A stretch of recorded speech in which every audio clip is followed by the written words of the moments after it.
The Confessions of Saint Augustine, Book 12, Chapter 22. But should any attempt to dispute against these two last opinions, thus, if you will not allow that this formlessness of matter seems to be called by the name of heaven and earth, ergo there was something which God had not made, out of which to make heaven and earth. For neither has Scripture told us that God made this matter, unless we understand it to be signified by the name of heaven and earth, or of earth alone, when it is said, "In the beginning God made the heaven and the earth."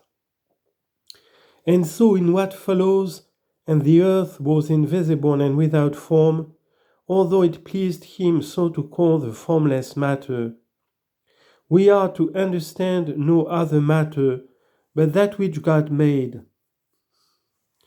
whereof is written above, God made heaven and earth. The maintainers of either of those two latter opinions will, upon hearing this, return for answer, "We do not deny this formless matter to be indeed created by God, that God of whom are all things very good.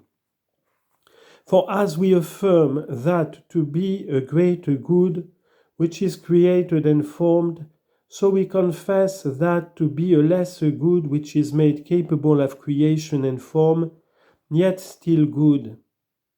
We say, however, that Scripture has not set down that God made this formlessness, as also it has not many others, as the cherubim and seraphim, and those which the Apostle distinctly speaks of thrones, dominions, principalities, powers.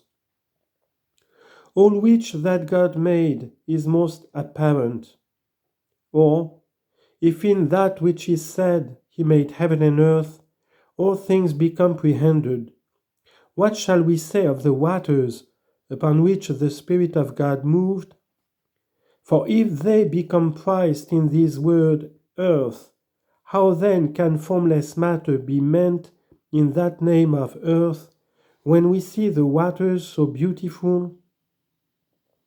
Or if it be so taken, why then is it written that out of the same formlessness the firmament was made and called heaven, and that the waters were made is not written?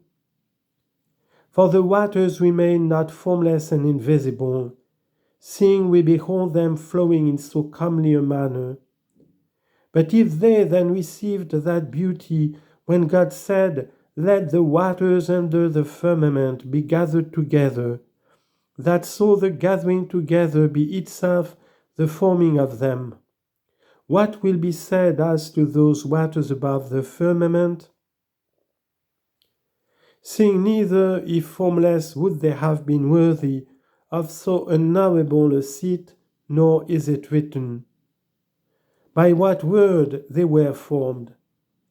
If then Genesis is silent as to God's making of anything, which yet that God did make neither sound faith nor well-grounded understanding doubts, nor again will any sober teaching dare to affirm these waters to be co-eternal with God, on the ground that we find them to be mentioned in the book of Genesis.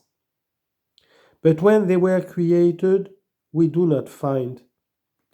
Why, seeing truth teaches us, should we not understand that formless matter, which this Scripture calls the earth invisible and without form and darksome deep, to have been created of God out of nothing, and therefore not to be co-eternal to him, notwithstanding this history has omitted to show when it was created?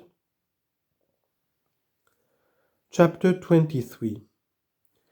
These things then being heard and perceived, according to the weakness of my capacity, which I confess unto you, O Lord, that know it, Two sorts of disagreements I see may arise when a thing is in words related by two reporters, one concerning the truth of the things, the other concerning the meaning of the relator. For we inquire one way about the making of the creature, what is true, another way what Moses, that excellent minister of your faith, would have his reader and hearer understand by those words. For the first sort, away with all those who imagine themselves to know as a truth what is false, and for this other, away with all them too, which imagine Moses to have written things that be false. But let me be united in you, O Lord, with those and delight myself in you, with them that feed on your truth, in the largeness of charity. And let us approach together unto the words of your book, and seek in them for your meaning, through the meaning of your servant, by whose pen you have dispensed them.